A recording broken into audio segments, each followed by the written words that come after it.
You're watching EVH Gear TV, brought to you by Mike's Music. Visit Mike's Music online for all your EVH and other gear needs. Microphones for EVH Gear TV are provided by Rode Microphones, and official Van Halen merchandise is provided by VanHalenStore.com. Now, here's your host from Ontario, Canada, EVH Gear artist Eric Broadbent.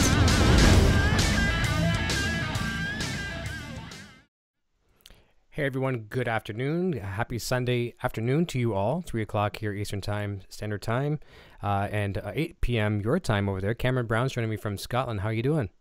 Hello, how you doing, man? Good to finally be on this show. It's nice to have you. Nice to have you. And it is, what, 8 o'clock your time, correct? Yeah. Good, so it's not too late. I think this little window of opportunity worked good for, friends and family your way, and a lot of the North American viewers as well too. So I'm gonna try to do a few more of these weekend shows where everybody can really participate, because even though these shows are fun to watch back after the fact and get some guitar knowledge from different guests and things like that, like yourself, it's nice to participate in the live environment so questions can be asked, and maybe some of your friends and fans can ask questions as well too. Yeah. Sweet. A few people jumping over in the chat. We'll jump over and say hi to them as they all kind of get their seats taken and have a nice little comfortable spot. But I've been looking forward to having you onto the show for quite a while. We've talked back and forth through Facebook, and we watch each other's things and see what everybody's up to. But you're a Van Halen fan, and I think a lot of that has to come from your father. So I want to ask you, as my very first question, what did your dad have to do with your musical career as it is now, and how did he introduce Van Halen to you? My dad has pretty much everything to do with where I am now. Nice. When I was a kid, my dad always had a guitar in the house. He always had the music on. Basically, from as young as I can remember, he had Van Halen playing everywhere. Because obviously, I was brought up in a generation where sort of chart music is the main focus, right now, like as in pop music is in the charts. There's not really any rock going on. So as early as I can remember, in fact, actually, my mum bought my dad a Van Halen Greatest Hits, the DVD with like Jump in Panama and Upper Teacher and stuff on it. My mum bought my dad that for one of his birthdays. I must have been about 6 or 7 years old. And my dad played it for me one night on his actual birthday, and ever since then I was hooked on Van Halen, man. That was it. And then he got do you know Live Without a Net? I'm sorry? Do you know Live Without a Net? Oh, for sure. One of my favorites, of course. He got that, and that's pretty much where the Van Halen bug bit me very well and truly. But yeah, after that, it was just trying to learn Eddie's technique. My dad showed me how to do untap. He showed me how to play bits of Panama and all these things, and he's always been there for me in terms of teaching me everything he knows on the guitar, and then I kind of just took it forward from there. I love it. I love it. And I like the fact that you mentioned Live Without a Net too, because I've said this probably 50 times on the show. I'm sure that's 50 or 50 times. I don't know. We'll see. I said a lot of times that my favorite, and a lot of people agree with this too, my favorite recorded version of Eruption live is from the Live Without a Net. Absolutely amazing. Like, he's done some others too, from the Balance pay-per-view in Toronto. He's done some other, he's done it a million times. But as far as captured on a professional or non-professional recording, I think that one is his definitive solo. It's extended. It's around 13 minutes long. Yeah. Everything from Cathedral to, just all kinds of crazy stuff in between. Take some nice little pauses so it's not rushed. But I really wish they'd release that one on Blu-ray. I have it on DVD here somewhere, and I don't usually even watch DVDs anymore. I tend to watch everything digital, like off the streaming devices and stuff like that. So I'd like to put that one on the box so I can watch it in other rooms again too. But it's not in HD or anything like that. It's all in standard definition, but still a great recording. But it's really cool too, like the fact that your dad is the catalyst in this, and you've told me some of the story before as well too. But it's really cool that a lot of people that I've met through the show here and through the Van Halen circle, their parents are a major catalyst. And here's one that's kind of your way. It's closer your way than it is to my way. My friend Thomas McLaughlin over there in England. He's he's the Steve Vai protege, whatever, but can play anything. But little did I know, I just pegged him as the Steve Vai guy, and he's a major Eddie Van Halen fan, like a phenomenal fan. And he was introduced to him by his dad as well too, coming home from the hospital when he's a newborn baby. His dad's playing Eruption on the car stereo, Well, it's funny you say that. When I was when my mum was pregnant with me, she had, you know, the old cassette tape with the earphones and stuff. She Mm-hmm. actually used to put her like earphones on her stomach when I was still, you know, in her room, and they used to play like ABBA and stuff like that when I was, you know, not even born yet. So I guess music's been there since before I was even here. Yeah, that's a pretty common much thing it. with a lot of people. A lot of parents will do that, and I mean, whether it's just soothing sounds, or if it's soothing sounds, or if it's a band that you like, or just anything like that, it really does have an influence on you. I think you know what I mean, like something with you. Yeah, Definitely, yeah. definitely. I'm going to say hi to the people over in the chat here real quick. A bunch of people jumping in. We've got somewhere around 25 people watching. Jack Shea Martin's jumping in, saying, hey, Eric. Poison Ivy's here joining, saying that Poison Ivy is my better half here as well. Sandra Lee says, happy Sunday, folks. Humbucker lover. Hey, man. It says, hey, hello, Eric. Hope you and the family are doing good. Nice to see you here as well, Will. Mike Ray's jumping in. Scroll down a little further. We've got Mark Taylor in saying, hi, everyone. Michael Bishop. Hello, Eric, Cameron, and all. Mark Taylor. Hey, Will. Hey, Poison Ivy. Michael Bishop, 67 here in Indiana with rain. And here let's talk about the weather for a quick second. It's unseasonably warm here again. It seems like that's all I ever say on the show. It's going to get cold here very, very soon. It's going to be unseasonably cold soon. But today, I wore a jacket outside to go to the grocery store, and I was overdressed. It's raining, as we can hear right now in the background, but it's mild. What's it like your way right now? It's absolutely freezing here. Is it? Yeah, it's always cold in Scotland. I mean, during the summer we get about 1 week of heat, and then the rest of it's just rain and cold. That's just the way it is over here, unfortunately. I've seen stereotypical things like with news and movies and all that kind of thing with your weather over there, kind of dismal and cold, and I've seen that, but you never want to believe what the media Yeah, puts out there. But yeah, it's definitely always cold here. We get about 1 week a summer a year. That's pretty much how it goes. Wow. See, here in Canada, a lot of people, the other way around, people will stereotype us as like they come across the border from Detroit, Michigan, and as soon as they get here in Canada, they're like, okay, where's the ski slopes and the moose and and the Mounties and all that kind of stuff? It's like we don't have that necessarily here. There's no mountains immediately here in Ontario, at least in my part of and there's not snow 24/7, 365 days a year. It's sometimes we actually have more heat here than some southern states. So we'll go for some crazy weather. It'll be extreme cold or extreme hot, but we do get our share of nice summer weather, so I can't complain there. Yeah. Yeah. Further down in the chat, we've got, is it Caitlin Shields? Is that maybe one of your friends and fans? Who's that? Caitlin Shields? Yeah, Caitlin. Yeah, good. She's, yeah. Nice. There you go. That's good. Awesome. One of people from your camp, we'll say. So nice to have you here. Neil Campbell's jumping in too, saying, hey, Cameron, you rock. Another one of your friends. Yeah, he's a good family friend. Good. Known him for years. Nice to see some friends and family coming through. It's great. And Perpetua says, what's up, Cammy? Oh yeah, that's a good band over from here. They play sort of heavier stuff. So that's cool to see them in the chat. Oh, right on. That's very cool. So we're gonna, and Mike is jumping in too as well, saying, nice one, Cameron. And I'm gonna leave it at Mike's name there, just so I know where we left off. I'll try to come back to that. So thanks, Mike, for joining in. So I'd like to know, like, your dad sounds pretty awesome, and I'd love to meet him sometime, just for the fact that, I think I made a joke on Facebook saying he gets some extra cool dad points just for introducing you to Van Halen. So I love that. He's up the stairs just now in this house watching us. So if you want to see him before the show ends, I'll tell him to come down the stairs and have a chat to you. What's your dad's first name? Christopher. Christopher. Nice to meet you, Christopher. Thank you for the great influences you've instilled on this young man. So you've done very good by the sounds of it. That's great.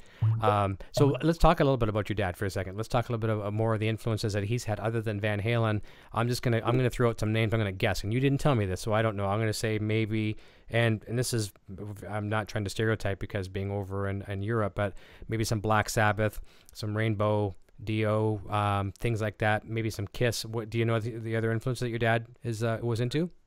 My dad started off on punk music. When he was a teenager, so bands like the Sex Pistols and things like that, and then the older he got into hard rock music like Van Halen and stuff. Mm-hmm. He likes Rainbow. Funny thing you mentioned Dio. Actually, I used to be in a Dio tribute band. Very cool. Yeah, just lots of. My dad's got quite a wide range of influences. He listens to blues, like B.B. King. He listens to Prince. Everybody. So I came to, he taught me well. That's good. A well-rounded vocabulary, and that's also very, very cool that you were in a Dio tribute band. How long did you do that? I've done that for about a year. It was basically when I first went to college, I had no sort of live performance experience, so I joined the Dio tribute band just so I could get some gigs under my belt. Mm-hmm. Yeah, that's pretty much how that went. That's a good question for you. I want to ask your opinion because you're how old are you? I'm going to say you're what, 25 or younger? I'm 22. 22. Yeah. Okay. I'm a horrible judge of age. I didn't mean to age you, and I didn't want to insult you and say you were 17 either. You know what I mean? That's okay, it's okay. I'm just horrible. I'm horrible at telling people's ages, and it's especially good when you're going to try to guess a woman's age because you never want to insult a lady, and so I always like to try to undercut it as much as I can. But because you're young, and the internet now, and we're going to talk about this shortly here as well too, how the internet's helped you as a musician. But just looking, outside looking in at all these people we see on the internet, everybody in a next door neighbor, has a webcam and they're recording themselves playing guitar and they're sharing it, and that's great. More power to them for doing that. But a lot of people, especially the younger people, don't have the experience of getting out and jamming with a band or just playing in public. What's your piece of advice, being that you've did that with the Dio band, tribute band? What is your piece of advice you'd give to some young up-and-coming musicians that are the kind of, I call them the armchair quarterbacks, who are just at home on the couch with whatever and playing? What could you give them as advice to go further? Well, to me, there's no better feeling in the world than playing a gig. Playing a show in front of people and getting that sort of rush from playing on stage. It doesn't really matter what kind of music you're playing. I would just tell you to dive into anything you could possibly do. Like I said, it could be a blues band, even a wedding band or something like that, just to get some experience for you. And then once you've got that sort of adrenaline rush that you get when you play a show, I think that's the best sort of, like I said, that's the best feeling you can have as a musician, because you can see how your music can affect other people. Mm-hmm.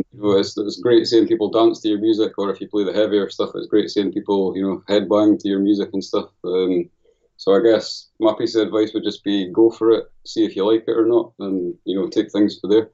You also get a lot of positive feedback and stuff, which helps you grow as a player as well. Because obviously, if someone's saying, "Man, that was great tonight," then it makes you feel good, and it makes you want to go home and even better further your craft. So I agree. Yeah.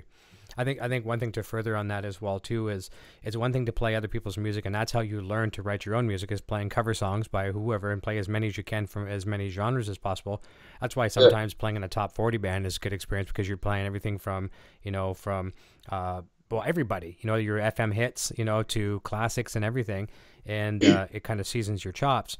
But when you start learning how to, how song structures go and how to write a little bit, you start writing your own material. And whereas a lot of bands, even like Van Halen back in the day, they couldn't play the original music in a club.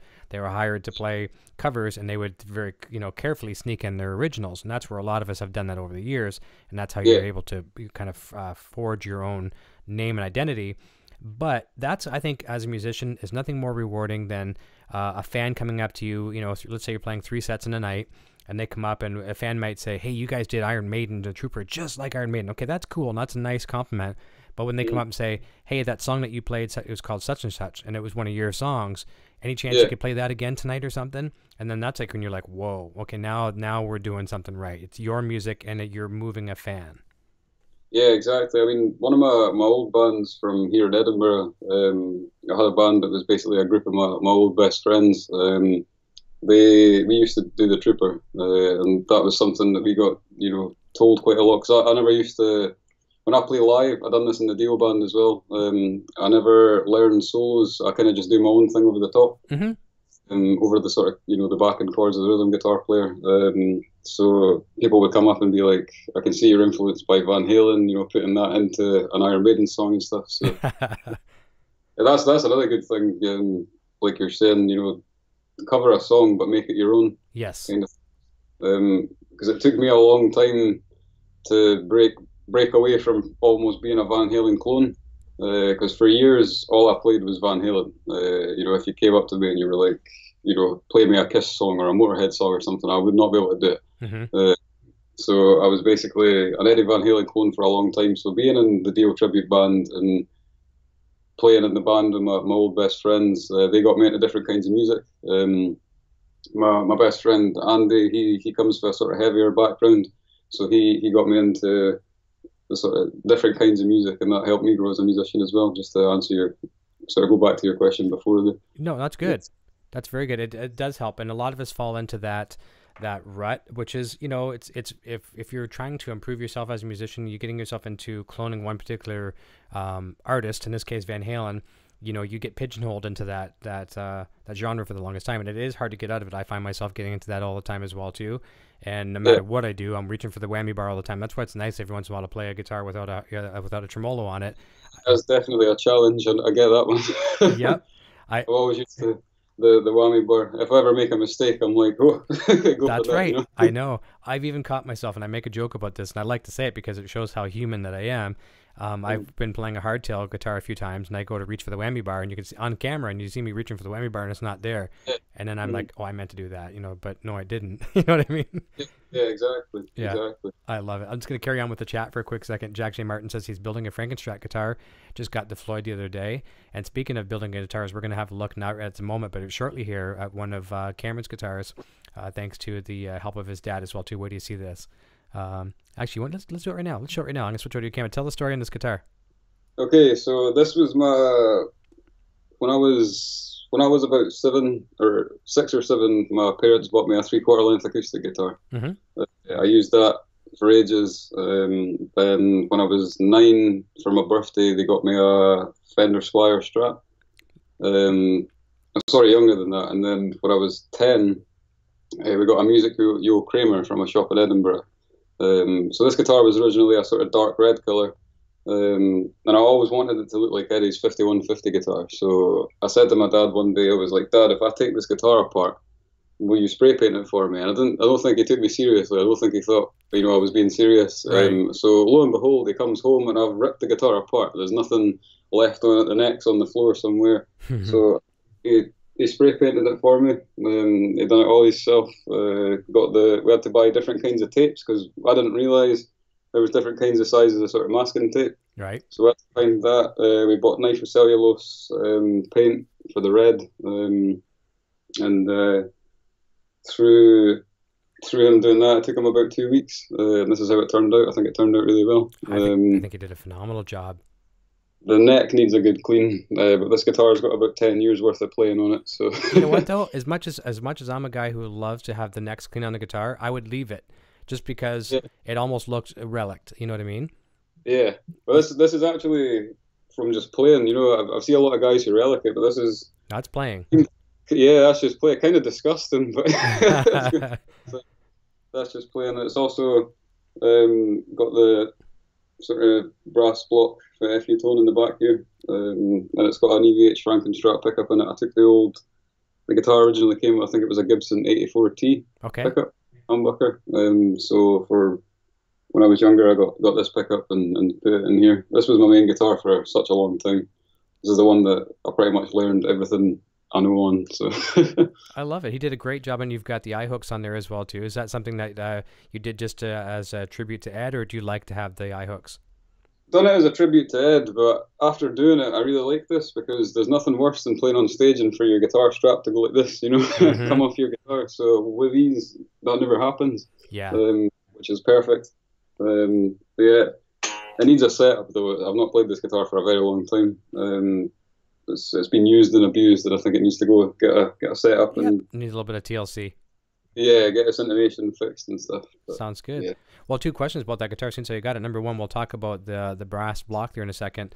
But would you want to put the 5150 numbers on there? Because Van Halen store sells those now as well too. Have you seen those? I saw that a couple of weeks ago. I'll definitely get a set of those and put them here. And yeah, you got the spot for it for sure. Yeah. If they sell the star, I'll get the star up here and also in this wee bit. Yeah. You know, it's funny with mine. I have the new EVH version, as we were talking about off the air. Yeah. And sometimes I have one of those. I have one of these little headstock tuners, a little D'Addario one. I'm not sure if you can see it. Can you see that there? Yeah. And I'm always on the headstock of that guitar. I'm always nervous about hitting the star. because there's not much room on that headstock where that star is, and so I'm trying to put it in different spots. I know if I knock off the star, I'll just get more from the store, but I don't really want to do that, right?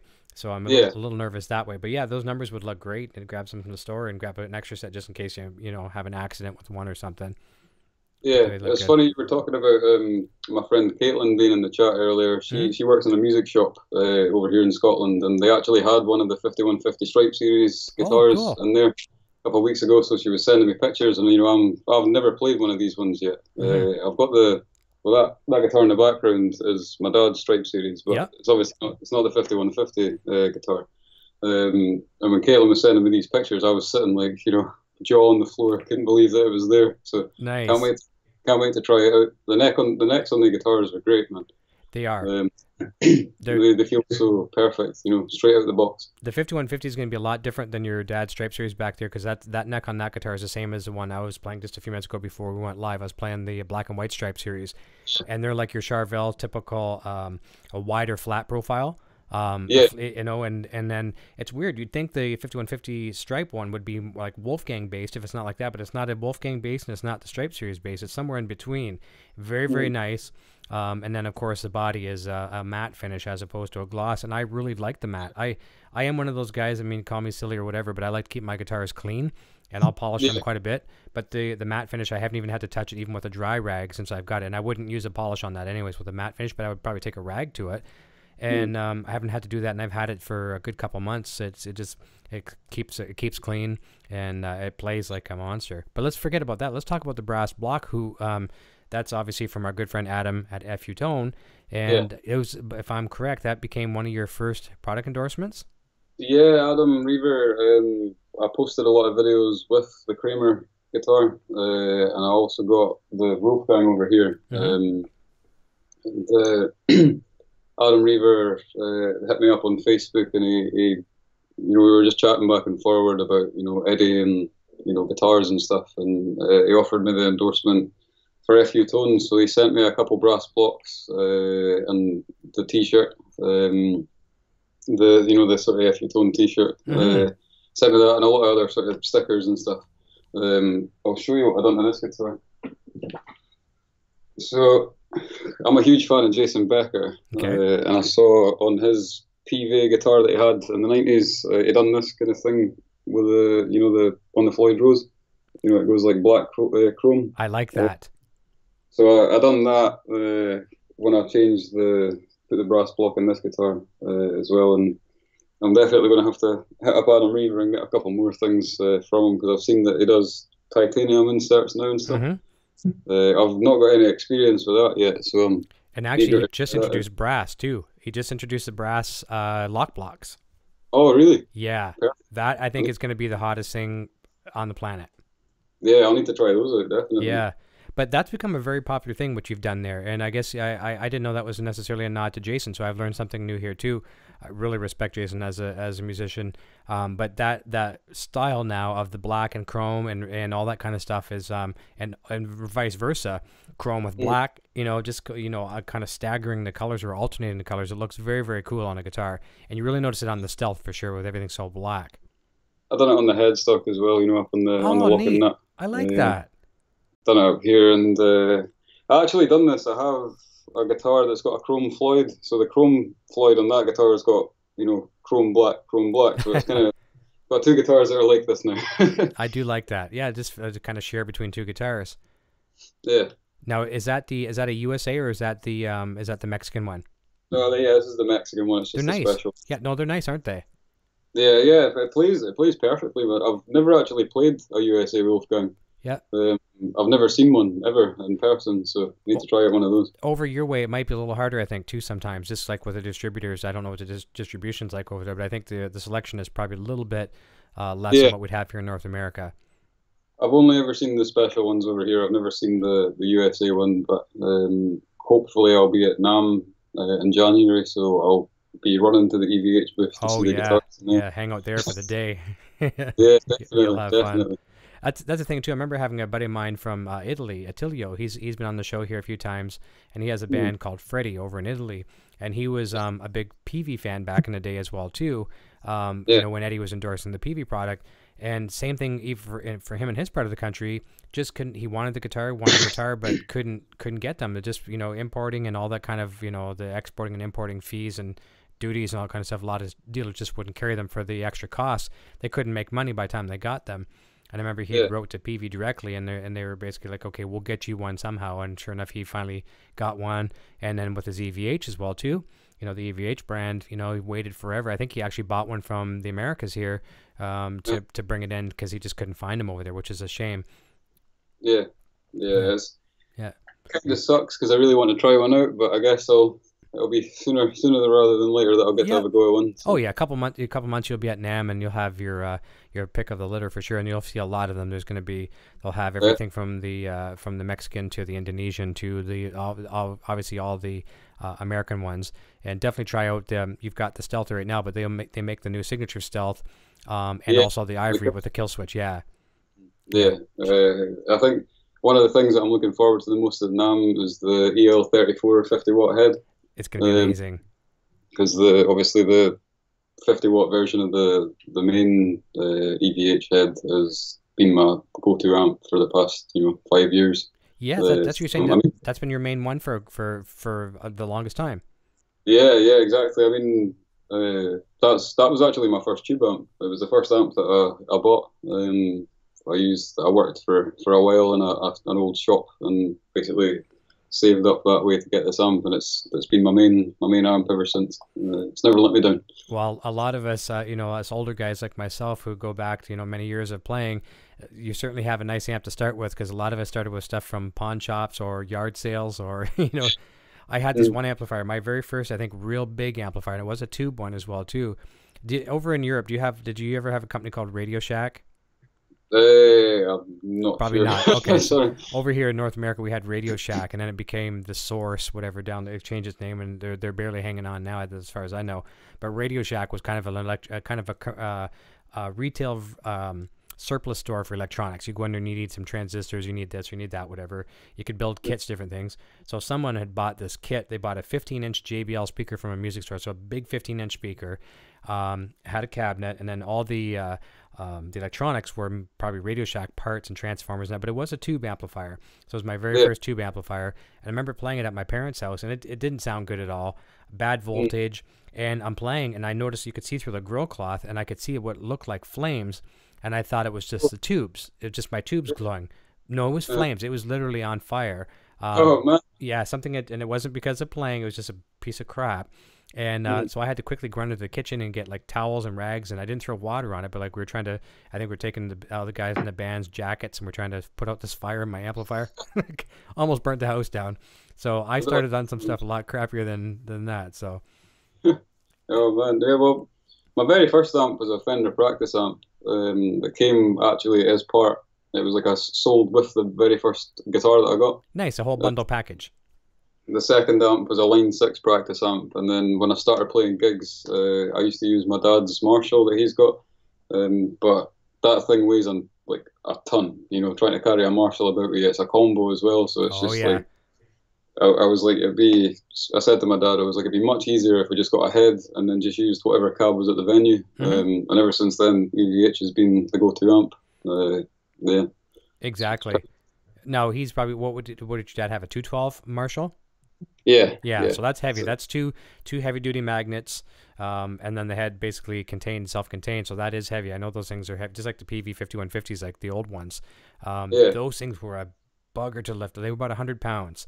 I remember I mounted handles on the side of mine just because there's no way you could pick it up by the center handle. So I put handles on the side. It was a little bit easier to lug around. Wow. Yeah. So did your dad play? Does he play out still, or is it more just for hobby? Yeah, my dad mostly just plays as a hobby now. But I sit and jam with him. That's my favorite thing to do in the world. Awesome. We just sit and jam, blues stuff together, and I kind of teach him some sort of different scales and stuff for him to use. But yeah, I love just sitting watching my dad play. He just sits and plays along the songs, and it's one of my favorite things to do. Just he seems to, when my dad learns a record, he can't read music, he can't read tab and stuff, so he just does it all by ear. And after, you'll sit and watch him do it, and then once he gets it, it's like spot on to the record. So it's really cool. It's a great thing to witness. It's a good trade to have, and I used to have I still have a decent ear, and when I would go to band practice, sometimes I'd be lazy, and the guys would say, okay, we're learning 3 songs for Friday's practice, whatever, and I was like, okay, no problem, and I'd be, you know, so many things going on in my life, I wouldn't practice, and then I would listen to the songs in the truck, or I had a Dodge Nitro at the time when I'd go out to band practice, and I'd listen to the CD in the car, the vehicle, and by the time I got to practice, I knew the songs. You know, it's just because you know where you're going. So, oh yeah, and they're like, oh, you must have been working on them. I'm like, yeah, sure it was. You know what I mean? Yeah, exactly, exactly. That's the way that I learned as well. I mean, I can't read a note of music. You know, I learned how to do it at college, but it takes me ages to do it. You know, I have to sit. It takes ages. So I find I kind of just learn stuff by ear the majority of the time. And watching videos and stuff like that. Yeah, exactly. Well, that's the thing we were chatting about Live Without a Net. I basically learned how to play guitar by watching that. That's insane. Because I used to just, honestly, man, I'm not kidding. I used to watch the show with the DVD every single day. I'd skip it. I'd skip it to Eddie's solo. Yeah. And watch it from there. I mean, I'd play, you know, this whole sort of. That thing, you know, all the way to the cathedral, you know, everything like that. Yeah. You know? So that's basically how I learned how to play guitar. Same with something that Eddie does, you know the Flutter Pickin thing. Yep. I sat for days trying to learn how to do that one. And I finally got it. Now, the way I just saw you hold your pick. Show me that again. Hold your pick up. So yeah, hold it like this. You're doing it the same way as Eddie. Yeah, that's you know. I basically learned by watching him, you know. I cannot do that. I tried to pick that way, and I went to the wrong screen. I tried to do it that way, and I can't do it to save my life. Yeah, I guess, if you want me to show you quickly. Yeah, go ahead, please. So, for that, for the Flutter Pickin thing, you know, for Eruption, you just sort of get that rhythm on your finger, and then you can, you know, and just build it up that way. Just keep building up the speed, but yeah, that's how I play finger and thumb. But apart from when I do sweep picking, it goes to like this kind of way. But it's usually just this because it's easier for you know, go for that to do the tapping thing. Yeah, it's easier to grab that way. So I can do the flutter picking fine, but I can't do it that way. And to me, the way you're doing it and the way Eddie does it is I picture it like a pendulum. You know what I mean? It's actually, that's smart the way he does it because the hand is balanced. Everything is balanced. So that's a very, very cool technique. I gave up on it when I was doing the tribute band. I tried to do it so I would look like the person I was emulating. I couldn't do it, so I just said, you know what? There's no sense changing my guitar technique completely the way I've learned just to be able to do that. So it is what it is. That's just, to me, that's the way I thought people played guitar. Like I said, when I first sort of started learning, all I focused on was Eddie Van Halen. I never focused on any other musician. Yep. So I thought, you know, my dad never told me that Eruption was hard. My dad never told me that Van Halen was difficult to play. So I just thought, okay, this must be the way that people play guitar. Yep. So that's kind of how I learned that way, and I kind of just picked up these sort of techniques and stuff, you know, with the flutter picking and everything like that. I just picked it up that way. And then when I started playing in front of my friends, they were like, how can you play that, man? And I thought everybody could play like that. Yeah. You know? So it's a strange thing.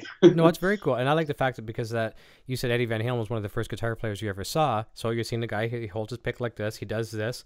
I guess that's how normal people play guitar. And I would assume the same thing if that's the first person you see. If you watch 6 people and all of a sudden 5 of these other people are doing something different, you're like, okay, now what's wrong with Eddie Van Halen? Why is he doing it this way? And these 5 guys are doing it this way. So that's kind of neat. Yeah, exactly. Yeah. Exactly. I'm going to jump over the chat just for a quick second. We'll catch up with some people over there. We got Chadler LeChant says, very cool. Hey-yo. Let me see here. Humbucker Lover says, that's great. Him and his dad shared music. I do the same with Trey, his younger son. And same thing here too, as you've seen the photos I share with Eric Jr. Him and I, this is like we come in here and we do not want to leave. And he's... remind me a lot of my dad and myself. When I see you play it, it's a lot of memories come back to me. It's fun, isn't it? It's fun. There's so many things you could be doing outside of music, and I think music is the most fun of all of them. I mean, it's cool to go to ball games and hockey games and and we'll do that kind of stuff too. But this music is cool because it's a bonding experience. And he's you know, as much as I don't like to admit it sometimes, he said to me a few times, Dad, your timing's wrong, or you're playing the wrong chord. That's not exactly how they do it. And like, at first you're kind of like, it's very hard to swallow, you know, when your 11-year-old says you're playing something wrong, and I've been playing like, you know, 30 years before he was born practically, you know what I mean? But you accept it and you realize, okay, he's hearing things right. Because a young kid like that doesn't have all the wrong ways to do things yet. He's just learning, right? You know, so yeah, he hasn't been corrupted yet by the business or by music. So yeah, so it's fun. We have a lot of fun with that. Poison Ivy says, hey guys. FNAF Gamer says, hey Eric, sorry I'm late. By the way, you were right. It was a broken wire on the output jack of my guitar. Thanks for the tip. He had a, you know what happens a lot of times with the output jack on the guitar is it gets loose and people just start to turn it, and all of a sudden, you know, you break off a wire, right? And that's what happened in his case. He was wondering why it was cutting out, and I said, check that, and that's what it was. Continuing down, David Ennis is in saying, hi Eric and Poison, Ivy and guest. Chris Jones, where's Cameron from? Tell us, Edinburgh, Scotland, is that correct? Yeah, Edinburgh, Scotland, yeah. Nice. That's where I'm from. Very nice. Just outside Edinburgh, anyway. And see, I am the worst, so there's your answer on that one, Chris. I'm the worst person when it comes to time zones. Oh man, I'm so bad. So I'm really surprised that we only have a 5-hour difference between us here in southwestern Ontario and you in Scotland. That's pretty cool. Yeah, it's strange. I've had to, over the past year, because of the different people that I speak to, you know, Mitch and the guys at Strandberg, I've had to kind of learn about, you know, time differences and stuff, and it's been pretty confusing, to say the least. It is for sure. That's like my interview last week with Billy Sheehan. This was my own fault. The timing was still right for him. The time I said I was going to be calling him was his right time, but I miscalculated by 2 hours on my time. And to be safe, so I didn't fall asleep and miss my alarm clock, I stayed up, and that turned out to be about a 20-hour day. So I hate time zones. We'll end it with that. I hate it. Continuing down the line here, and we're going to talk about Strandberg here shortly as well too. Let me see here. Richard Henry's jumping in, says, hi Eric and Cameron, hello from Northern Ireland. Wow, there you go. Now Ireland and Scotland, I skipped out of geography class. I didn't go too often to geography class. How far of a distance is that? So Scotland's here, depending on which way my hand looks like on the camera. Ireland, like Scotland and England are here, and Ireland's literally just here, so it's about an hour away on a plane or something if you're lucky. Okay. I've actually never been to Ireland, but I believe I've got family there, I think. So I should probably go there sometime. a few hour drive by car? Well, it's overseas kind of thing, so you have to fly or get a boat. Stupid me. Yeah, stupid me. Unless you got a really fast car and a good ramp, right? Yeah, exactly. Yeah, that goes to show you. So there's a geographical strike for me on the show. It shows my my stupidity. And that's like, you know, get people, they'll say they know I'm in Canada and they're from the States, whatever. They're like, oh yeah, I live up in Ontario. Oh, do you know Bob Jones? It's like, we have, you know how many million people we have here in Ontario? Like, yeah, I know a few Bob Jones, but probably not the one that you're thinking of, you know? It's funny, but there's people, that's way people, I'm like that way too. I'm the same way, the opposite way. Mystic Stars jumping in, says, hello everyone. Let me see here. Oh, I got someone, I scrolled too fast. It said, hello, someone from the Brown, and I got to go back and catch that. Let me catch that. It was probably one of your family or friends. Oh shoot, I hate when I do that. So we're at Mystic Star. Oh, there we go. So Bruno says hello from the Browns. Yeah, that's my cousin Andrew. Basically, he sent me. Do you know what Snapchat is? You ever use Snapchat? I don't, but the boy does. It's on my phone, but only for him. He uses it. So my cousin, his mum and dad, and a lot of the family friends are actually at his house right now watching this. Nice. So hello everybody. Thanks for tuning in. So yeah, that's my cousin Andrew. Nice. Very, very nice to have you, Andrew. And hopefully the family's having a good time as well, too. And right shortly here, we're going to jump into some of the really good stuff, too, that will show why Cameron's being picked up by some of these companies around the world, in which I know you're all very proud of. So that we'll share that information with you soon, too. So let me see here. Mystic Star says, Cameron, have you ever been to Loch Ness for inspiration? I've never been to Loch Ness. It's something somewhere I'd very much like to go to. I don't think I've been there actually. Watch this, my dad will come running down the stairs in a second and be like, you have so. And it'll embarrass you. Yeah, that's I'm hilarious. not quite sure. I don't think I've been there. Okay. Been to like other lochs like Loch Lomond and stuff, but still yet to go see Nessie, the the Loch Ness monster. I'm still to go see that. Wouldn't that be cool? Wouldn't that be cool? And who knows? Maybe you did go when you were a baby or something, and you just you don't remember, right? You don't remember some of those trips. Probably, yeah. But you check with him after. And Mystic Star, he says he has some pictures of Rosie. He's rebuilding a nice Les Paul he's been working on for quite some time, so I'm anxious to see that. Humbucker Lover says Eric's background is freaking awesome. Thank you. And he asked you a question on Loch Ness. Let's continue down. So Will says, yay for FU Tone. Oh yeah, so Mike says, Cameron, your dad did a great job on that guitar. So on the Kramer 5150, beautiful job on that guitar. Thanks, Mike. Yeah, for sure. Mystic Star actually says I didn't know this. He says Cameron, he is Scottish. Oh really? Yeah. So very, very cool. I don't know if I ever detect. I've heard him speak before. He sent me some videos and stuff, and I didn't detect the accent. But I guess you can lose a bit of the accent when you're surrounded by your environment a little bit. Yeah. Okay, so sorry, my mum's just texted me from up the stairs in the house, and she said, "Yes, you were at Loch Ness when you were a baby." There you go. so there you go. So you were there, and I figured that's the case. You're probably a younger lad or a baby, and you don't remember it. Yeah. I'm sure we've all been to places that either we don't want to admit we've been to, or we have no clue we've been to. Yeah, that's hilarious. So thanks, Mom, for the update there for sure.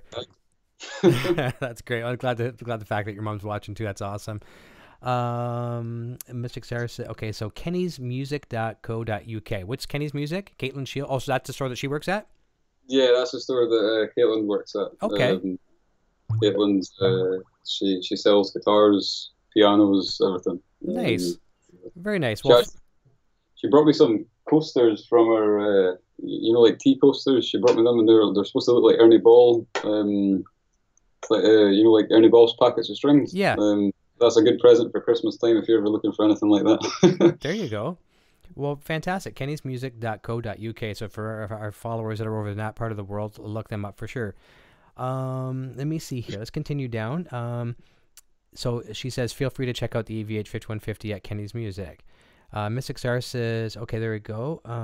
Jared Frost is jumping in. He says, sup dudes. Nice to have you tuning in, Jared. Nice to see you. And he's saying hi to Mystic and Poison. Caitlin Shields says, hey, Jared. We get a lot of people become family here very quickly. So some of your friends that you've sent over here too, they'll find themselves, they can feel very comfortable with the people in the chat.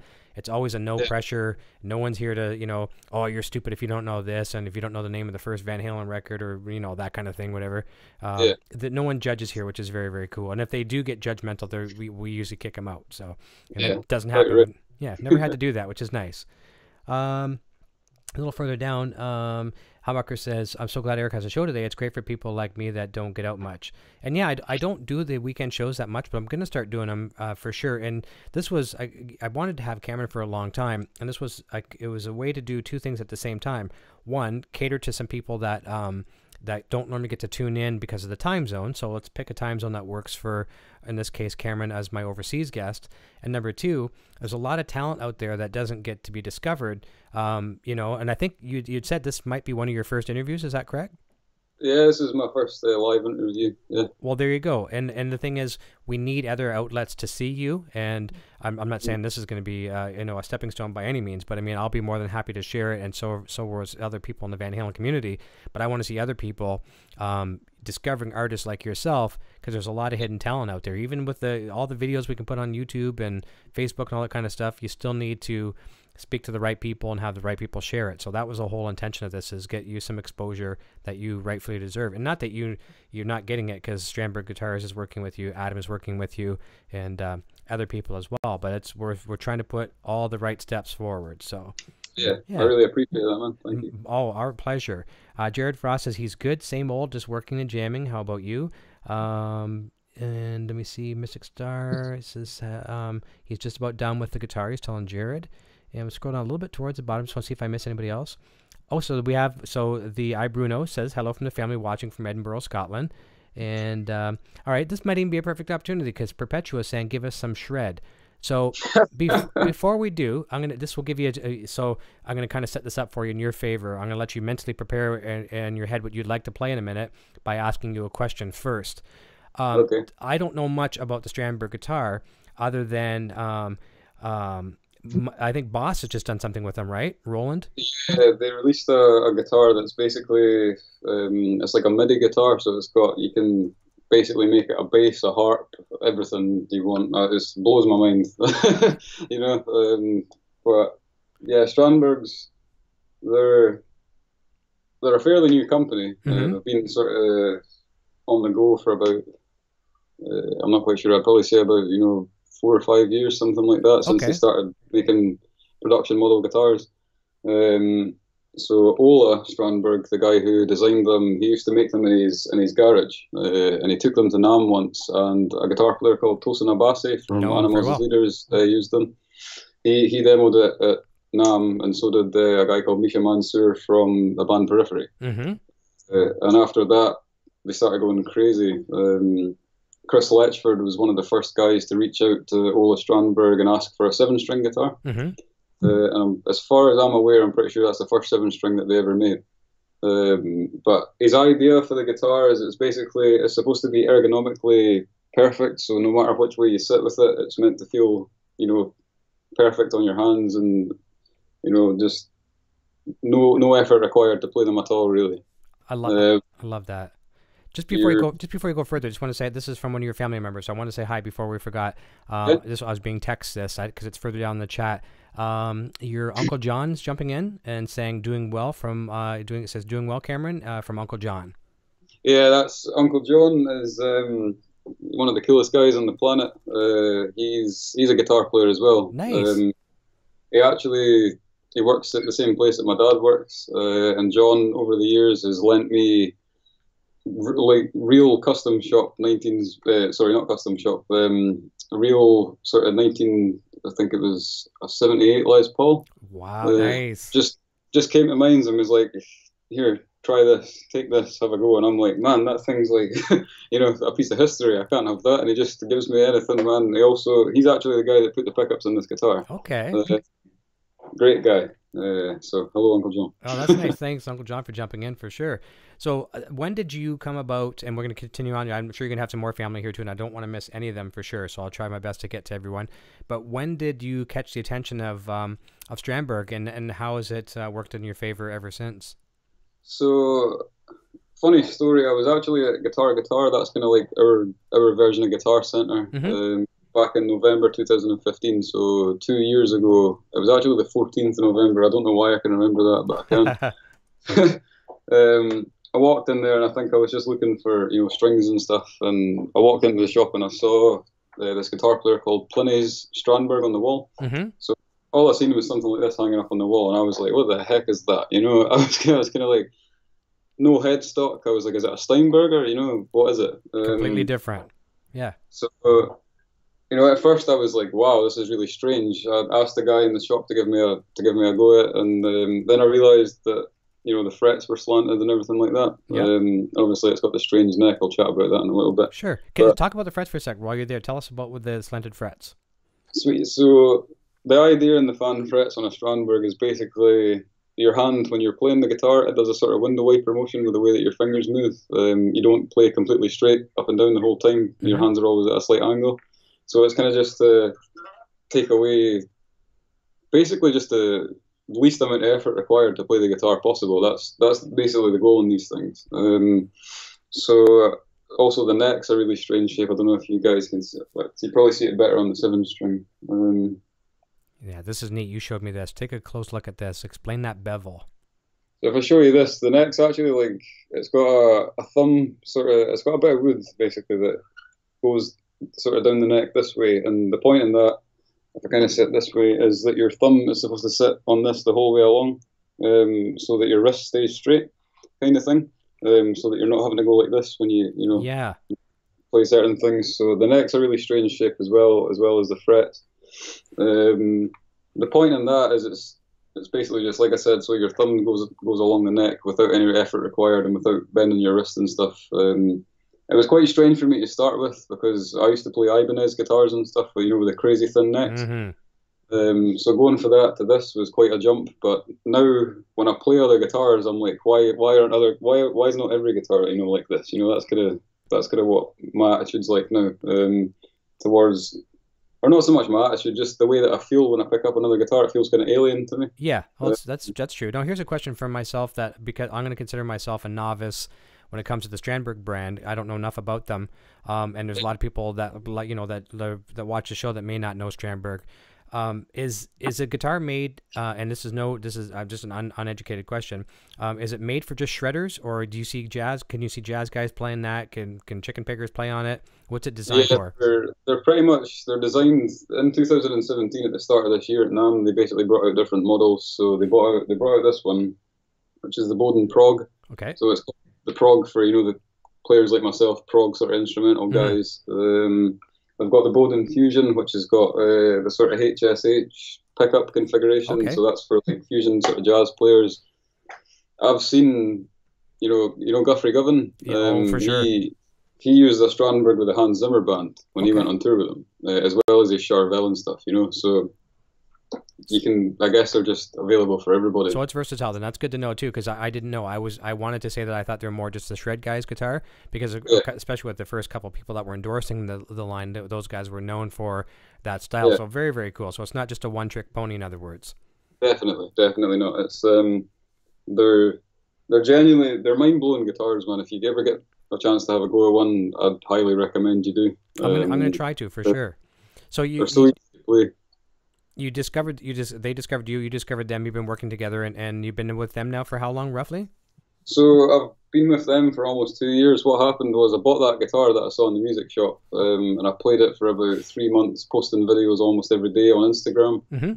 And I got a message off the guys at Strandberg after they shared one of my videos, and we basically started chatting that way. Offered an endorsement, which totally blew my mind. Sure. Because I was like, "Is this for real?" So in March last year, that's when they sent me this guitar, which has been the reason why this one looks so beaten up, is because it's been my main guitar for a very long time, and I play guitar every day, all day. I'm quite on my gear. So been working together since then. They announced the endorsement, I think it was June last year. They're crazy supportive guys, man. They'll always share your stuff. They'll always help you out any way that they possibly can. Ola Strandberg's a great guy. So is Casey, the online guy that works for them.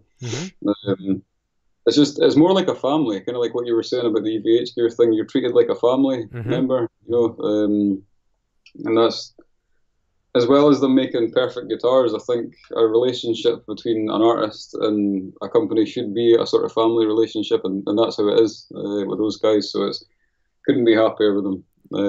But they've helped me out loads, and we've got a lot of cool plans for the start of next year in terms of playthroughs and everything like that, and new things to be released. So I'm very much looking forward. Oh, that's nice. I like the fact how you say working with the family, because there's some companies that I work with, like through the Pedal Snake people, Jody, my friend at Pedal Snake, and the people he's introduced me to, Rick and Joanna at Idea Bench and stuff like that. There's so many times we'll have conversations, and then it's like, oh yeah, we should talk about music. We don't even talk about music anymore. You know what I mean? Yeah. We don't talk about guitar. We don't talk about the product. It's just you become such good friends with these people that you totally forget that you got involved because of music. But that's nice. Not everyone can do that, with some of the bigger corporation companies out there, not naming any names, but it's nice sometimes to work with companies that are, they treat every artist like they're their only artist. It's kind of cool.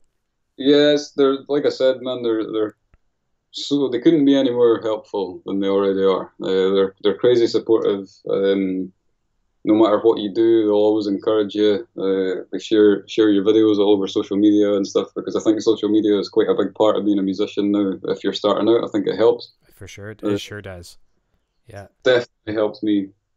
But yeah, they're crazy good guys. If you ever have any questions, or anything that you might need answered about the setup of the guitar, how to set it up, because you know, because it's not got a headstock and because the trim's like this kind of thing, it's maybe a wee bit daunting to start with. You know, like, where do I start? Kind of yeah, for the Strat guys, you know, most out there being a Strat type guy or a Les Paul guy, we're gonna be like, okay, this, where do I go here?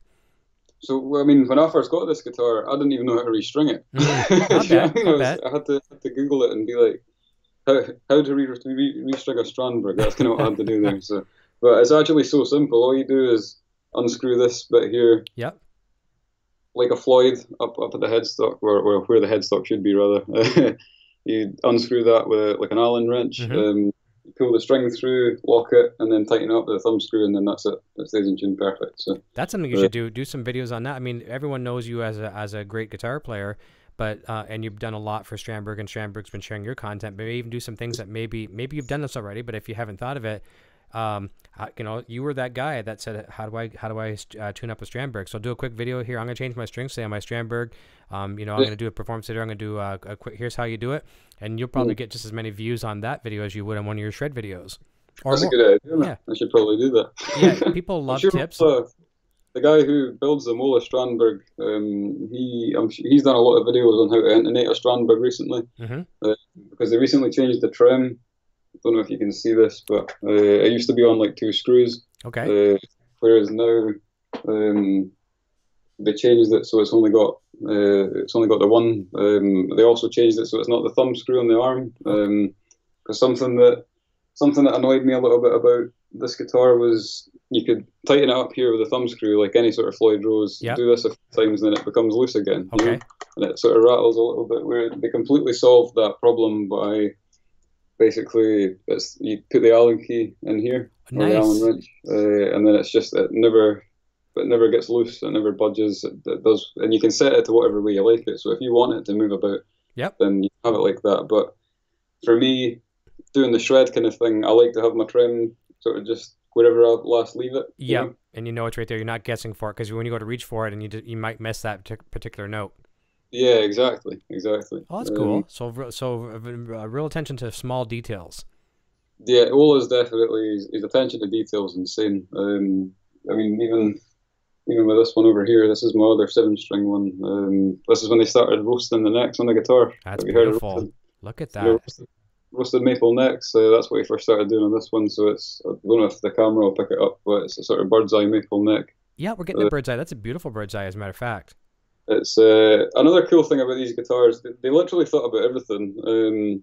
These are actually lumen-lay dots. So when you're on stage in the dark, and you know you can't really see it just now, but these actually light up, so you know where you are. Nice. These inlays, which is like you said, man, they thought about absolutely everything. Now they glow in the dark kind of thing. Is that what you're saying, or? Yeah, they glow in the dark. That's very handy. This one does it as well. And so does they all do it. It's a really cool trick that they've got. But yeah, every detail for the top of the guitar to the bottom is thought about, which is something I really like. You know, it's very innovative. I have to say that for sure. And as I think sometimes with innovation, someone will come up with a really neat idea, but it's just a neat idea. But I think they followed through, and from everything you've showed us with the unique scoop on the back for the thumb, I think that's very, very cool. The fret design. They've improved now on their tremolo from what you're showing there as well too. I think it's a very cool looking guitar. I'll have to look up to see who the North America, or actually I'm going to just skip North America, but I'm going to go right to Canada. I'm going to see who carries them here in Canada, and have a look. Definitely. If you're going to NAMM next year, be sure to check out the Strandberg booth. They have everything from 6-string guitars to 8 and 9-string guitars. If you want to do that. Nice. I think I'd find myself comfortable somewhere with a 7, because I want to get into 7-string. 8-string, I just, my style of music will never use it, but I could get away with a 7 once in a while. But that's pretty much the same as me. I'm predominantly a 6-string player, but I like to have the 7 for heavier sounding chords and stuff. Yeah, some crazy riffs sometimes. Yeah, it's confusing, but it's not actually that difficult when you look at it. I mean, this is your E string, obviously. That's your E string. This is just another B. That's right. So it just starts again. Once you realize that, then it works out pretty simple. Yeah. Now that guitar you just had in your hand, is that an ebony neck on that one? Yeah. This guitar, it's got a roasted maple neck on the back, and then the fretboard's ebony. the bodies, Swamp Ash. Usually Strandbergs, unless you go to the custom shop, they have Swamp Ash backs and like flame maple tops, Right. which works out perfect for me because this wood combination, like you were talking about earlier, about them being versatile, Mm-hmm. this wood combination really works. It really, you get lots of different, frequencies with this sort of setup and stuff, and it works perfect for it. Man. So, I like that. And if I was to go with one, that would be the one I'd go to in a heartbeat because I don't have any ebony neck guitars, but yeah. I like that one. That would be really, really nice. Yeah, Yeah, I'd highly recommend you try one. Well, if you're going to NAMM next year, I'll probably see you. for sure. So we can catch up and go to the Strandberg booth. I'll show you around. That'd be good. You can be my guide for sure. Well, listen, as long as I'm not putting you on the spot too much, we'll have you do a little bit of playing with the Strandberg, and just let people know too. We don't have Cameron running through a direct interface to the system here, so the audio may cut in and out. It's just a room microphone. It's basically his webcam microphone that's picking his audio up. It doesn't sound too bad at all. So don't judge Cameron on the audio quality. It's just the internet's delivery here. So I'm gonna turn it over to you, and just feel free just to be as mellow or off the charts, whatever you want to do. Well, since we're on an EVH show, I should probably play some EVH licks. All right, that's a good idea. You're entitled to that. You hear that? Okay. That sounds good.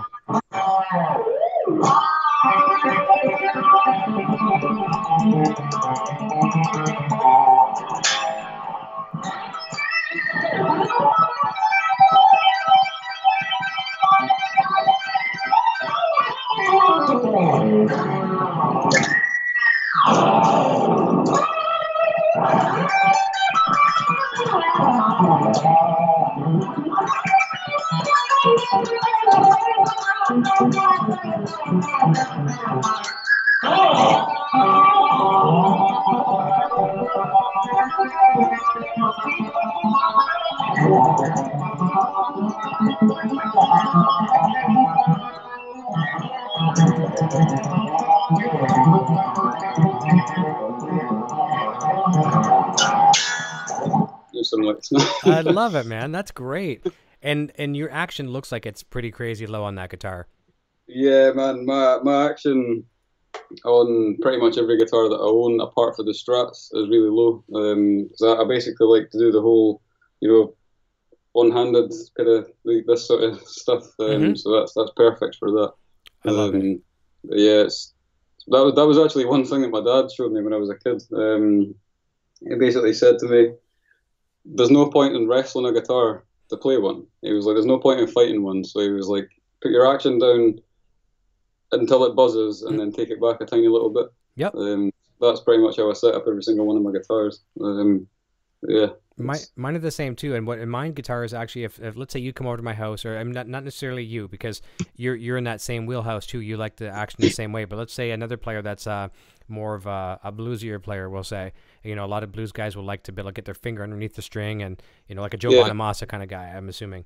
But let's say one of those guys comes over, picks up my guitar, they're going to play it. It's actually going to buzz out, and you'll hear it. You'll hear a fret buzz just sitting acoustically. As long as I can hear that fret buzz through the amplifier, and I'm not talking with distortion, because the distortion can hide a lot of things. I like it if I can just play acoustically, or sorry, plug into the amplifier in a clean channel. As long as that buzz is not there, then that's my perfect zone. I like that. Because why fight it, right? Like you said, why fight the guitar?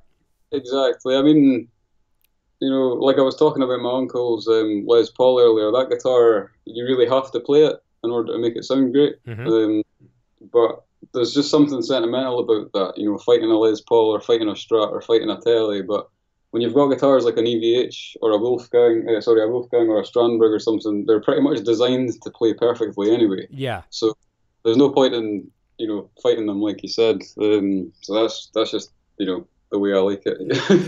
Just the way I set my guitars up. On the flip side of that, there's a guitar that I played recently. Both Eric Jr. Here in the house, he got to play it, and my friend Darren Moore. I'm not sure if he's here in the chat or not, but the three of us went up to my sponsor's show, Mike's Music, up near Niagara Falls. I'm sure you've probably heard of Niagara Falls or the Big Falls, right? Yeah. So he's got a store up there, and he has one of the 300 limited edition Frankensteins, right, that Fender made. Oh, wow. And beautiful, beautiful guitars. However, I picked it up, and here's the story, a little bit of backstory. I don't play in music stores very often. I've worked in music stores. I've worked in 2 music stores, 5 years apiece, so I've got 10 years of music store experience. with all kinds of great guitars I could be playing any given day. I didn't like to play then. And you'd think that with a show like this, when I can plug in and play for people on the show, that I'd have no problem playing in a music store. I do. I go into a music store and man, oh man, do I not want to play a guitar. But so I pick up this $25,000, $30,000 Canadian guitar. That's what they're worth. And I played it, and it was made to be exactly like Eddie's. It's made to the last detail. And it wasn't comfortable for me. Not at all. Not even close to being comfortable. I heard that. I heard they have the action really high on it because Eddie used to play with a sort of blues setup. Yeah, and the whammy bar, holy cow. You can take the Floyd and you can move it 1.5 inches before it even, you talk about you don't like your bar loose. Oh, yeah. Man. Eddie's is like so loose. It's like got 1.5 inches of play either way before it does a dive bomb. Did he, is that not because of like the song Intruder? Before does it spinning? He used to spin it around and that's how he get that sound kind of thing. Yeah. Between that and it's the pickups catching it, spinning around, the springs vibrating in the back as he's doing that. Yeah, that's a very, very cool thing. So I mean, trust me, I would love to have that guitar, and I probably wouldn't play it that much. I'd put it in a trophy case up on the wall, but it certainly was not. It certainly was not something that I like. It would be my comfort zone. You know what I mean? Yeah, definitely. I'm going to continue on the chat here real quick. We'll say some hi. We're going to jump back and ask you some more questions on the guitar as well, too. So Jared Frost, when we talked about Maiden there earlier, he says he's a huge Maiden fan, has an Eddie tattoo on his shoulder, and he's referring to Eddie the mascot, not Eddie Van Halen, which is cool. Let me see here. Let's scroll down. Nemtal says, love the Strandberg, want to get one. Let me see. Scully's Woodshed says, Eric, guess what I just walk in the door with? I don't know, and you're probably going to tell me in a minute. We're going to find out down the road. Richard Henry says, Eric, what did you think of the John Norum footage? He sent me some really cool guitar footage the other day, doing some Van Halen, a little bit of everything else, and I loved it. It was very good. Thank you for sending me that. I love to discover people that I don't normally hear. So Mystic Star says, I love Loch Ness. My great-grandfather is King William IV. There you go. That's cool. Chris Jones says, has Karen ever played at King Tut's Wawa Hut? King Tut's, yeah, in Glasgow. Is that yeah, a while ago. Okay, cool. Mike, plenty of inspiration in Edinburgh. Best wishes from the Clerks. Thanks, very much. Nice. Sean Zimmerman says, hey, Eric and all. Hope everyone's doing well. Okay, so yeah, there's your Uncle John. Rifter59 was his name. So we Sandra Lee here sent me the text earlier that he had text. So Rifter59. I wonder if the 59 comes 59 Les Paul, I wonder. That's exactly what it is. Is it? Yeah, Uncle John's favorite guitar is the Gibson Les Paul 1959. There you go. Beautiful, beautiful, nice guitar. Those things can go for some serious. I saw one. Someone shared one on Instagram the other day, like $350,000 US. Yeah. So yeah, definitely not a cheap instrument.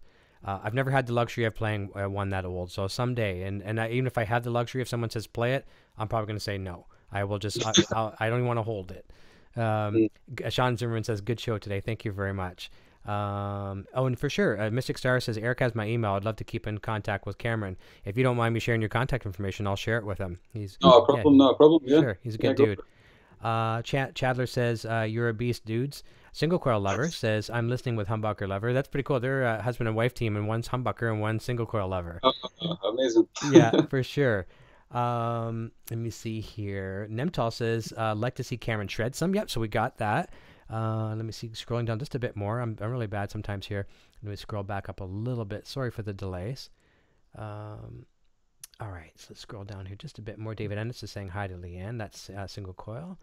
And Mystic Star says, congrats, Cameron. You're a great man among men, and your creative spirit screams inspiration. And that's what's really cool. I agree with that 100%. And you're a young player. You're in your youth. You have talent right now, which is really, really good. It's not like some of these guys that that might start late in their career, 30s, 40s, and want to make a career out of it. They still could. And please don't let me discourage you from doing that. But with the younger generation like yourself getting into it and discovering great music like Van Halen, Hendrix, Zeppelin, all that kind of cool stuff, Sabbath, it really it's good to see this, not just this new era of music, and kind of the guitar is going by the wayside in a lot of today's music.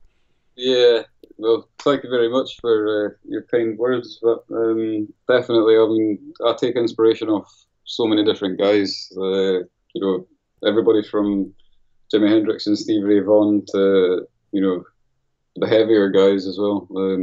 But yeah, it's always good to take inspiration from lots of different people and have basically any bit of music with guitar in it. I'll enjoy it, because, like you're saying, it's kind of becoming more rare nowadays that guitar is the main sort of thing in the song. But yeah, it's nice to hear a guitar solo again, isn't it? Definitely, yeah. Yeah, but that being said too, if the song doesn't call for it, it's nice to be able to have the option to say, I'm not going to do a guitar solo here, but if it does, you got it. But I mean, at least there's still guitar in music today, which is good. Well, it's like the guys in the chat, Perpetua, they're quite a heavy band, you know, sort of really heavy metal music, but you know, it's not, you know, you have these heavy metal bands nowadays that all they focus on is how heavy they can play. It's not like that. They guys have a guitar player, he's a good friend of mine called Kieran, and he shreds as well. So he manages to put in solos into their songs and stuff, and it kind of changes things up a bit, you know, which is always nice to see. It is. Guitar solos always should have a place in a song, I think. So. Yep, that's right. And sometimes it's almost nice to write a song around a guitar solo. You know, just we have to have a guitar solo in here. Mystic Star says, catch up with me when you can, Eric, Cameron, Caitlin, and Eric, or Cameron, Eric, Caitlin, and Eric. Single Coil Lover says 1% female now. Yeah, if you look at the demographics here on the show, any of these guitar shows, it's like 99.9% guys. Yeah. Quentin James is jumping in, says awesome. Thanks. He says hey. Let me see here. Scroll down a little bit. Nemtal says, can we get some shred? So we got some shred. Leslie and Andrew Brown says, big hi from Uncle Andrew. Big fan. Give us some killer shred, please. So we got some. That's my and Uncle. That's Andrew, the guy who's called iBruno on YouTube. That's his parents. Him and my cousin Connor. That's their sons. Okay, nice. I'll watch it. Lots of family watching. That's awesome. Very, very proud family, which is it's nice to see. It's nice to see the family support, and that goes a long way. Got a supportive family over here, man. It's great. It sounds like it. That's incredible. And we're very proud to have you part of this family over here as well, too. Snuffy166 says, Matoots, how are we?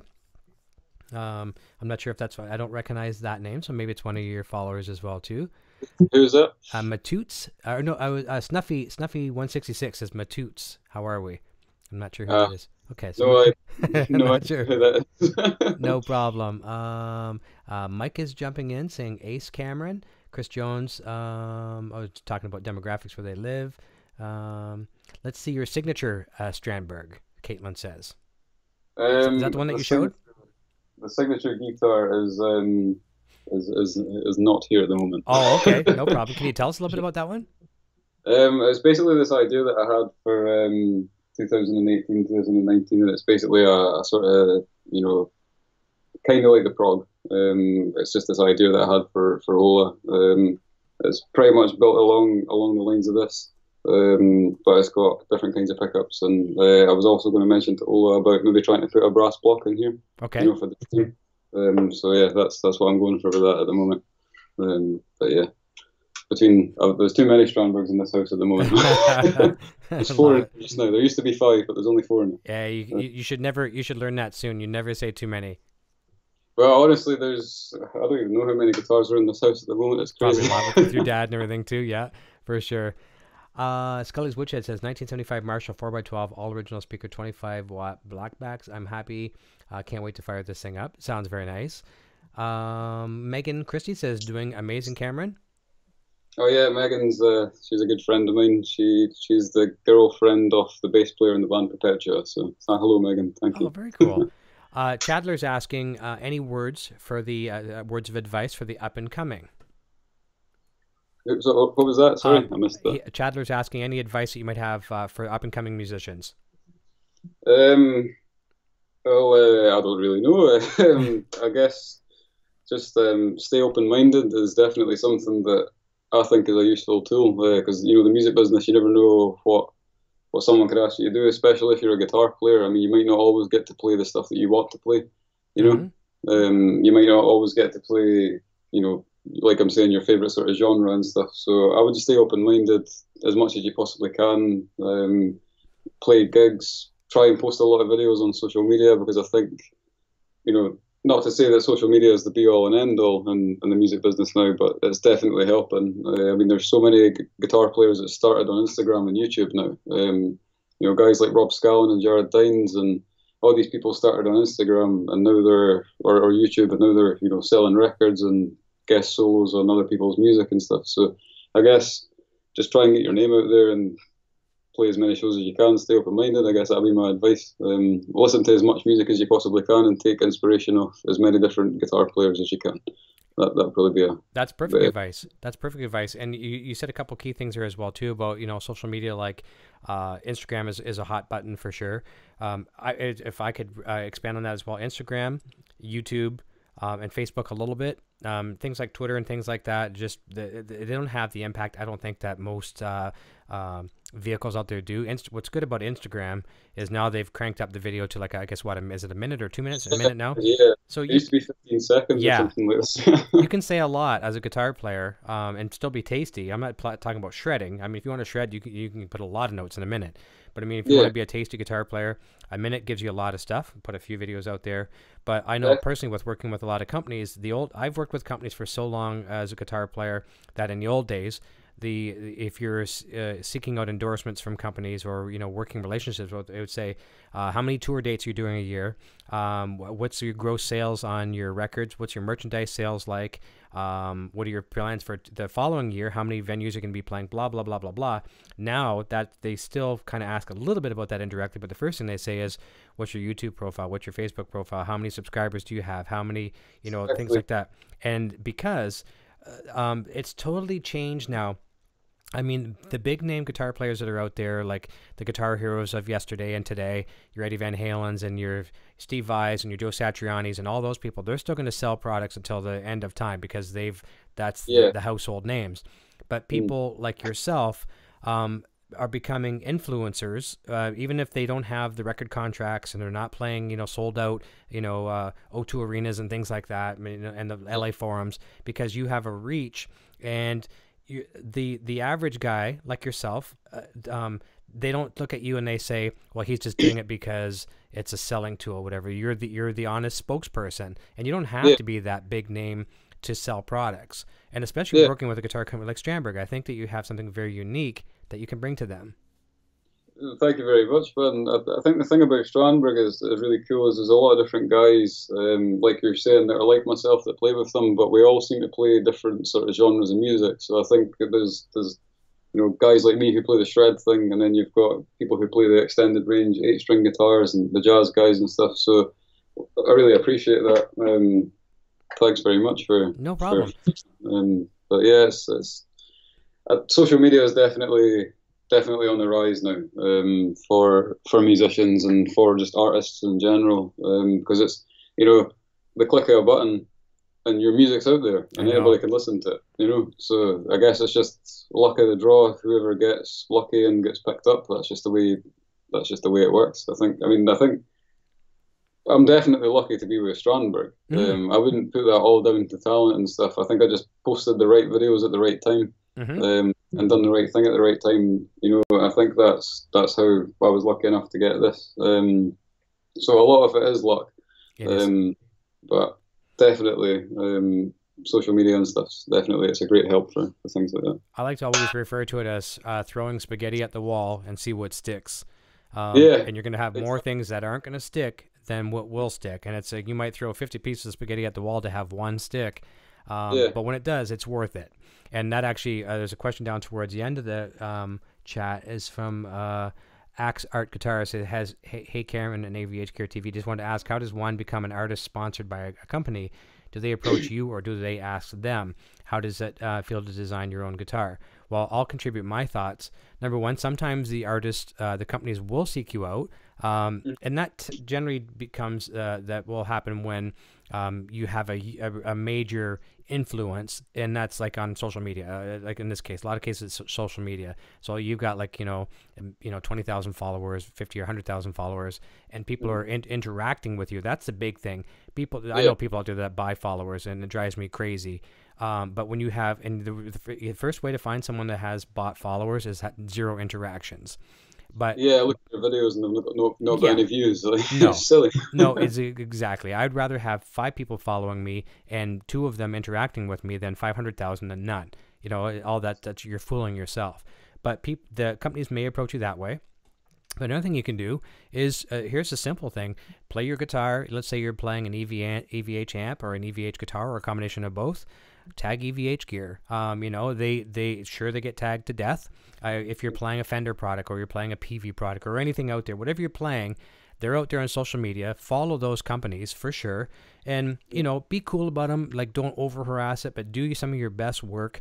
Tag them and be respectful. Comment on some other things. And one of the secrets I try to say is, you know, don't jump in on someone else's parade. So if you're watching another artist and don't jump on his or her video and say, oh, I play too. Be really respectful. The more that you show that you're a good person, that you can work with people, and that you're not high maintenance, these companies will want to work with you if you have an influence. And maybe if you don't have an influence, maybe just a good business person. And so that's my advice. Anything you could share to go along with that? Pretty much the exact same as what you said, and tag artists as well. You know, like tag people who play their instruments and stuff. Because when I first started doing Strandberg, I tagged one of their artists called Pliny, and the videos quite a lot and stuff, and that seemed to get a lot of reach. Because you know how you do the hashtag kind of thing. It seemed to work that way pretty well for me. But yeah, just everything that you said, I 100% totally agree with. Cool. Definitely just, you know, I wouldn't over post about everything. You know, you don't want the company to be like, oh, here he is again, kind of thing. But if you post good quality videos, or not even good quality stuff, just good videos with good content, or even just like cool pictures of your instruments and stuff, then I think companies start to take notice. Exactly, because here's a perfect example. Marketing budgets for I always say guitar companies. We'll just say instrument companies. That covers amps, everything, right? Pedals, everything. The marketing budgets that they once had are cut down tremendously. Everyone is working on a much leaner budget. There were days before, and Gibson guitars is a very good example. You're hearing all these horrific stories about Gibson, and I don't know the facts, so I don't certainly want to say anything that's untrue, but when I'm reading in headlines, you know, their budgets are going down to almost next to nothing. But before, companies were throwing out a free guitar over here and a free thing over here and a free pedal over here, and even though they can still do that to a certain point, they have to really, really watch, and they have a set amount per year that they're allocated as their marketing budgets. Marketing also includes advertisements, right? So you and us showing, taking pictures of really nice pictures of our gear and posting them and tagging these people is saving them some money on some advertising shoots. Or if it happens to be a famous person, then that just saves them a ton of money. So now there's some money to give a guitar to somebody down the road or give a discount on a guitar. So there's these budgets, right? Yeah. Strandberg are really cool with that. Basically, when you sign the contract with them, depending on the contract that you have, I got a contract where they give you one guitar for free and you get two for 50% off. Nice. Which is really, really great of them. And they also send another goodies, like, you know, like this T-shirt, for example. That's nice for sure. You know, things like that. But definitely, I definitely agree with what you're saying, 100%. And every company I've worked with, I'm still working with a good, probably about a dozen companies right now. It's trimmed down a little bit since the band days, but every single company, there's not one company that I work with that's the same as the next guy. So it will vary. It just depends on the company, their budgets, you know, so it's a matter of, you know, just filling it all out. But we're getting close to the end of the program. Before we go, I want to ask something about this is a really cool thing that you've done. You've worked with, or possibly still working with, Mitch Malloy. How did you come across working with Mitch? And for those that don't know Mitch, he's coming on the show next week, but you tell us a little bit about Mitch and your relationship with him. Perfect timing, right after you talk about social media. That's how I met Mitch. Nice. My dad filmed the video of me playing with a Kramer guitar. You've probably seen it. It was on YouTube. Yep. I was just playing the Live Without a Net style solo, so the big sort of solo of Live Without a Net. And then all this stuff started coming out about Mitch being in Van Halen for a while and stuff. And I saw this thing on Facebook in November 2015, and it was Mitch Malloy, It's the Right Time. Yes. So I saw him. I had heard his music before. You know, I heard him when it was just, you know, Mitch Malloy sort of solo band and stuff. And we just started chatting on Facebook. I sent him the video of me playing the guitar, and he was like he seemed really stoked on it. He really liked what I was doing. You know, he basically said to me that, you know, I get this quite a lot, but I'm not sure how to take it. But he said to me that a lot of shredders aren't musical. But he said to me, my style, like every note's kind of articulated and stuff. But you know, I don't agree with that 100%. I mean, it's really nice that he said that, but I think every guitar player is different in their own right. It doesn't make you better or worse, right? You know. But he really liked my style, and he said to me that he wanted to start working with me and producing me as a musician. So we done that. When I first met Mitch, I was doing, you know, crazy stuff all the time on the guitar, where I never really played much slow stuff. So he got me into playing sort of slower, sort of more melodic solos, and we've basically been chatting since then. He came over to Scotland last September, and I met him in person then, and I actually went back to the hotel with him and restrung his guitar for him. Nice. And then we went to the venue and played. I watched them play the show and stuff. And after that, we've just been speaking a lot. I think he wanted to release some music at some point, which I'm always down for. I'm always up for releasing music with people. But I guess we'll just see what the future brings us. He's a really busy guy. He works with a lot of bands, because as well as being a musician himself, he's also a producer. He's got, I think it's Malloy Master Track Studio, I think is what his studio is called. So I'm pretty sure he'll inform you about all that on Wednesday when you guys chat. Yeah. So he's been a bit of a mentor, you think, though, in your career? Like, you've learned a little bit already, you know, tasteful solos and... Definitely. I've learned a lot about the music business from him, about music, and also about what people want and what people don't want, and also about relationships with other musicians. Mm-hmm. Learned a lot about that through Mitch, and he's a good guy. We're in touch quite often, whenever he's not busy or whenever I'm not doing something, you know, to do with Strandberg and stuff. We're always chatting back and forwards. So oh, that's nice. really supportive as well. He shares a lot of my stuff, and I've got a few things coming up soon that I've recorded some solos over some of Mitch's songs and stuff that I'm going to post. So he shares all that for me. He's a great guy. He is a good guy, for sure. And for those that don't know, and this was probably very cool for you being a Van Halen fan, I mean, just even the Van Halen part, take that fully aside, it was very cool for you to meet Mitch and have him work with you and mentor you and share your stuff. But then there's also that extra little icing on the cake that he was pretty much the singer of Van Halen. It just did not work out. And you talk about it's the right time. Told me a lot of stories about Eddie, and like a lot of cool stuff about what Eddie would do in the studio and all these kind of things. So it's been cool. Yeah, really.